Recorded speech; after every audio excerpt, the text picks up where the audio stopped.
So today is the 1 year anniversary of Death Stranding, and I thought I would make a video discussing my uh, experience with this game over the last year.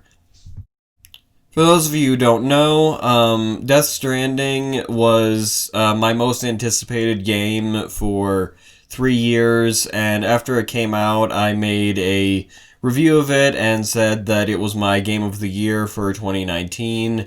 I absolutely love the game, and since then, in 2020, I actually did a second full playthrough of the game, and I loved it even more. And the more I think about it, the more I think that Death Stranding might actually be my favorite game of the generation.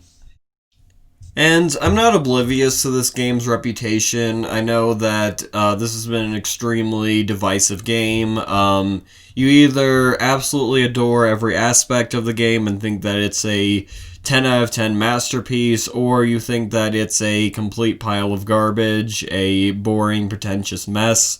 And I guess you could say that I'm somewhere in between. I absolutely adore the game, but I can also admit that it definitely has its flaws, and it's absolutely not a game that's meant for everyone.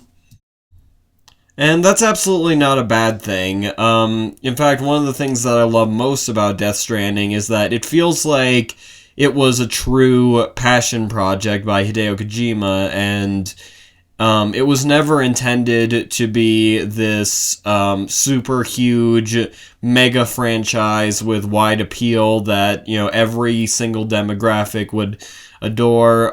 It feels like it was a game that was made for a very specific kind of gamers who want a certain experience. And to me, it just felt like a game that was it almost felt like a game that was tailor-made specifically for me in a lot of ways. And in the build-up to the game's release, I'll admit that even though I was extremely excited for the story, I was very skeptical about the gameplay.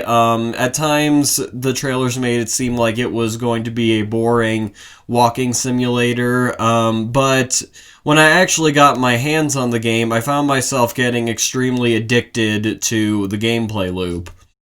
And I learned that it was much deeper than a walking simulator.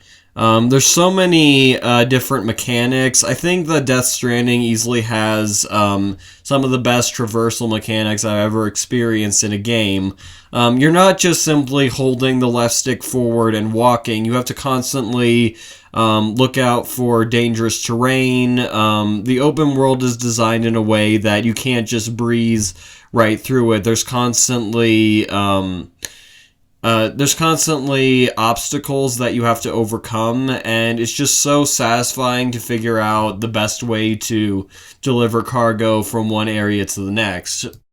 And I absolutely love the progression system of this game. As you get further into the game, you unlock more and more equipment that makes deliveries faster and more efficient.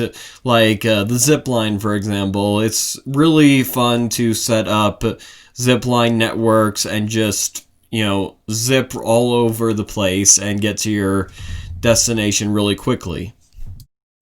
And I just think that the online features where you can see things left behind, you can use equipment left behind by other players, was just absolutely brilliant. It really makes you feel like you're not alone in this world. Although I have kind of an interesting experience with this game. My first playthrough, I actually didn't play online at all, and I did the whole thing by myself, which was frustrating at times, but ultimately I'm glad I did it that way for my first playthrough, because I felt like I had a greater sense of accomplishment whenever I did a mission and when I ultimately beat the game. It felt like it was me against this dangerous yet beautiful world, and it was all up to me to put it back together and reconnect everything. But then on my second playthrough, I did decide to actually connect online, and I found myself having a lot more fun that way. Everything is just a lot more convenient, and like I said, you kind of feel like you're part of this big community and you're all helping each other out, and I just think that's brilliant. And it contributes really well to the connections theme of the game, you know, rebuilding America and bringing people together.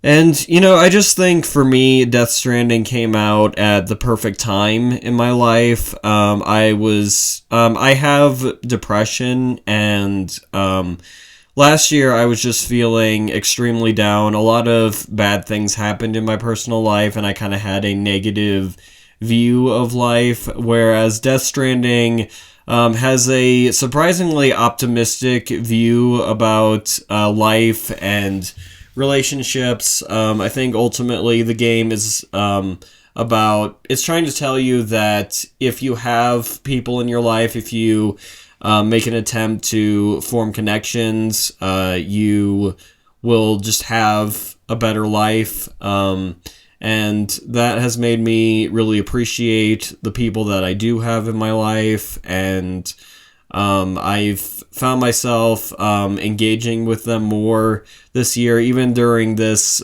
big global pandemic where I can't really see my friends. I still make a much better effort to talk with them, and you know, I also feel the game was trying to say that no matter how bad things look in the world or in your personal life, you know, life is still worth fighting for ultimately. There's this one scene in particular, which I'm not going to spoil for people who haven't played the game, that really impacted me in a huge way, and I might actually make a video discussing that specific scene, analyzing it, and you know, I just really love this game. Like I said, I know it's not everyone's cup of tea, but for me, it really helped me through a tough time, and I really had a lot of fun playing this game, and I formed